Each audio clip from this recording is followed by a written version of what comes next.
Good evening. Can you hear me? How's everybody? Good? You have enough sugar from the cake? I'm going to speak at the invitation of Karen Kiefer. So thank you, Karen, for inviting me. It's a great pleasure and honor to be here. A lot of my friends have done this. I did it in a previous life in 2011. And I really enjoy the contact on a non-academic setting to talk about things that are important.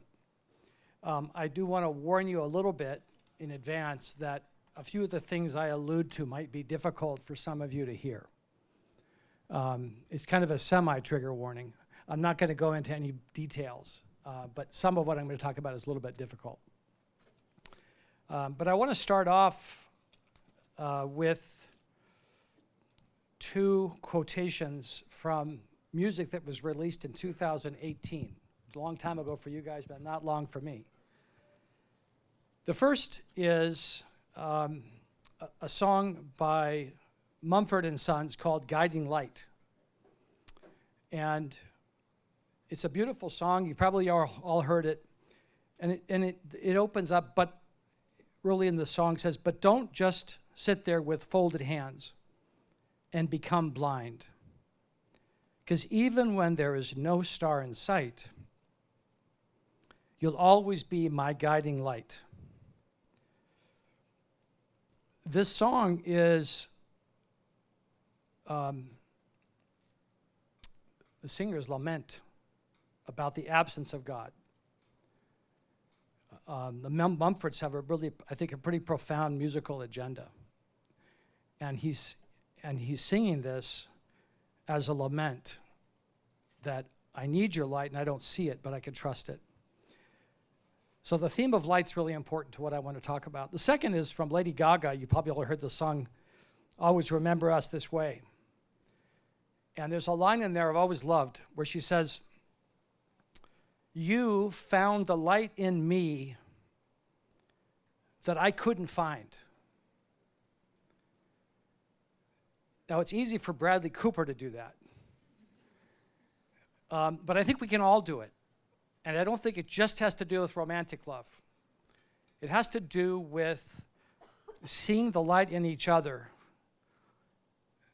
being the light for each other, no matter how much darkness there is. We can be the light for each other. And that's kind of a statement I have as a statement of faith. But it's also a statement of hope. Because we're in December, I was trying to weave in somehow a reference to Christmas, to the coming. We're in Advent now, and what does Christmas mean besides presents and parties and football games? Happier night. And I want to start off with the famous line from the Gospel of John. It's one of my favorite lines. In the very beginning of the Gospel of John, the author is rewriting the book of Genesis as all preparing for the coming of Christ. So we have this opening. In the beginning was the Word, and the Word was with God, and the Word was God. He was in the beginning with God. All things came into being through him. And the life was the light of all people. The light shines in the darkness, and the darkness did not overcome it. That's a profound thought. The darkness does not overcome it. Because we're living in a time where we're very clear that there's a lot of darkness in the world. Polarization, violence, crime, sexual assault, you name it. It can feel overwhelming.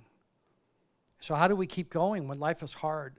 Not only a geopolitical big picture, but in our own lives with stress and anxiety and just life's hitting us sometimes so hard we feel like we're in a hole. And how do we learn how to deal with that? How do we find light when we're in the hole of a well? And I want to say that we get light through each other. That we are there to be light to each other. And that goes to my last quotation here from the Gospel of Matthew, chapter 5, which is on the poster, notorious poster that was going around campus. where Jesus says to the disciples, "You are the light of the world. A city built on a hill cannot be hid. No one, after lighting a lamp, puts it under a bushel basket, but on the lampstand it gives light to all in the house. In the same way, let your light shine before others. Let your light shine before others so that they may see your good works and be grateful to God, your Father."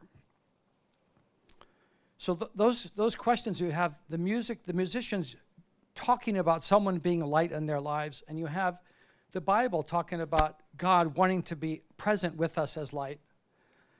And so I want to talk a little bit about who has been light in my life. I've had an incredible series of really profoundly good people in my life, for which I'm very, very grateful every day of my life. And I'd never hope I take them for granted. I think we all tend to do that. But the reason I'm so grateful is that I think they have been a profound light for me. When I was a little kid, I'm talking 6, 7, 8, 9, 10 years old, I was hell on wheels. I was fighting at school. I was lighting fires. I was vandalizing. At 10, I had a friend, we used to do breaking and entering. And we'd mess with somebody's living room and leave just to mess with them. We ate cereal just to leave the cereal bowls there to freak them out. When they came back, who had cereal? I don't know. They could have at least put the dishes away. But I was a very angry little kid. I got kicked out of 4th grade, where I was on probation already for acting up, and I was on the playground, and a kid, you know how you always get the retaliator, never the one that initiates it? So this kid had provoking me, and I tripped him, and I called him a word that rhymes with trucker, and the nun was right behind me. So I was busted. She got very angry at me, and I was already on double secret probation, and so I got the old ruler on the rear, spanking, and then I called her another bad word that rhymes with lore that has a W in it. And this is 4th grade. And then she washed my mouth out of soap with that grain powder you used to scour pans with, which I guess could kill you if it gets in your system. She didn't know, I hope, unless she was trying to kill me, which I would have understood at the time. So I got kicked out of 4th grade, and I got kicked out of 5th grade for fighting. I sort of got set up because they had heard that I was a bad kid. And so the first day in class, the teacher has me stand in front of the whole classroom. I hadn't said a word to her, but I did one little thing. I chewed on a girl's pencil that I borrowed to fill out a test. I was nervous, and I chewed on the pencil, and then the teacher accused me of being a little vandal or something. So I had to stand in front of the class, and she said to the whole class, "See, whatever this boy does, you do the opposite, and you'll be good." So now I was a man with nothing to lose. And that teacher, about a month later, early in the school year, I started doing things that would annoy her. And I was very good at punching people's buttons. And she reacted over and over again. She just kept saying bad stuff and mean stuff to me. So I finally went outside. I knew which car she had. It was a pink car with big fins on it. And I let all the air out of her tires. All 4 tires. And the psycho thing was, I sat on a bench out in front of the car to watch her cry. This is 5th grade. Now, my wife, who's a social worker, says there's a list of 10 things that predict criminal incarceration for long-term antisocial behavior. She said I actually hit 8 of the 10. So then I went to 6th grade at a fancy school with horses and big fences, and it was supposed to be state-of-the-art psychology, but I messed with them too. I broke a kid's ribs fighting, and I got expelled from that school. Then I went to my 4th school in 4 years, a very good Catholic school, and I was like, this was like the last-ditch effort. Next thing is Devil's Island. They were saying if I keep going, I'm going to be in juvenile hall. But I ran into this nun, Sister Catherine, she seemed like she was about 6'5". She was probably 5'10". I was little. And what was remarkable about Sister Catherine, when I went in to meet her, my grandfather was there, and he said, you know, Stephen's had a kind of rocky past. And she looked down at me and smiled very kindly and said, Stephen and I are going to get along just fine. And that was kind of ominous to me, because I didn't get along with any teacher just fine. I usually want to set their hair on fire after they've been with me for a while. But Sister Catherine had no buttons for me to push. No matter what I did, I would write notes. Does Sister Catherine shave her legs? And I would crumple them up and I'd put them in the garbage can, hoping she would fish it out to get intel on the students. I saw her do it because I was in detention every day. But it never bothered her. She never took it personally. And I think she was the first person outside my family to really to love me without any strings attached, without any manipulation, without any question. No matter what I did, she was loving, she was affirming, and she was consistent. And my grandfather, who was the other person I want to talk about, along with another later teacher, my grandfather was so impressed with how much I turned it around in 7th grade because of Sister Catherine. Because I started studying a little more, which was before nothing. Studied a little bit more, got more interested in school, got better at it. And when I later went on to get my PhD, my grandfather bought a case of champagne and took it to the convent to give to Sister Catherine and the nuns that were there in that community. They also embodied for me a kind of service that was steady and faithful and never putting yourself forward, just always there, always ready to care for kids. So that really had a huge impact on me. The two other people I want to mention, one is my grandfather, who was a colonel in the U.S. Army. He retired in 1954, and I was born in 1955. And his son had died around 7, 8, 9 years old. Their sixth child had brain cancer, and he died. And I came along, and in a lot of ways, I think I didn't replace Teddy, which is his name, but I was somebody who my grandfather, now retired, could really pour his love onto. So he taught me how to play golf, how to play catch, how to drive a car. His method of driving a car was take me to a desert and give me the car keys and say, see what you can do. It was amazing. And I was 15, I guess, at the time. So my grandfather was another person, no matter what I did, I could not piss him off. And that pissed me off, because he's an authority figure, and I was constantly rebelling against authority figures. I set his car on fire with my sisters in it. We were all in the back seat, and I was showing how you could flick a match, and it goes like this, and it looks like, flaming arrows going into the fort, only it hit the cushion and then went poof. It's amazing that stuff was flammable. So, but he comes out of the bank, and there we are out in the street, and there's a fire truck putting flames out. He never said anything to me. He knew it wasn't going to do any good. He knew something was disturbed in me. Something was angry. Something was hurting. Kids don't just act like that for no reason, right? But he was steady in love. And one of the things I remember him telling me when I was a little kid, maybe I was 5 or 6 years old, and he said, no matter what you do, God always loves you and forgives you.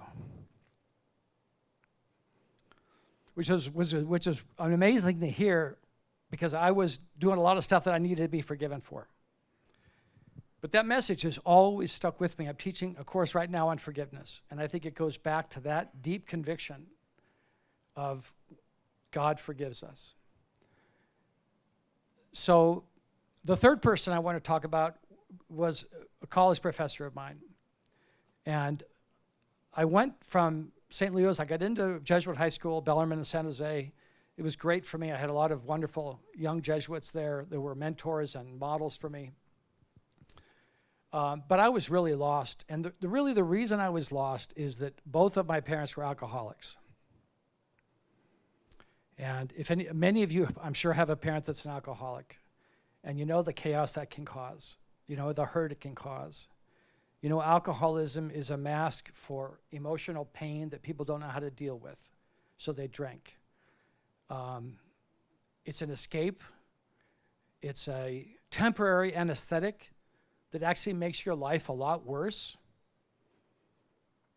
And when you have kids that are the kids of parents that are alcoholic are often abused, and I was abused. Physically, not sexually, but physically and emotionally abused. And I don't want to go into the details, but that's the reason I was a kid really angry at school. That's why I was fighting. That's why I would go up to the playground in 6th grade and find the biggest kid I could and punch him in the face. I didn't care if I got hurt. I cared a lot more that I was so angry I had to hit out and strike out. So I went to college really lost. I wanted to go to UC Santa Barbara because they had surfboard racks and dorms on the beach. My parents wisely said, no, you're not doing that. And then I went to Gonzaga where there's no beach and no surfboards, and it's cold like it is here.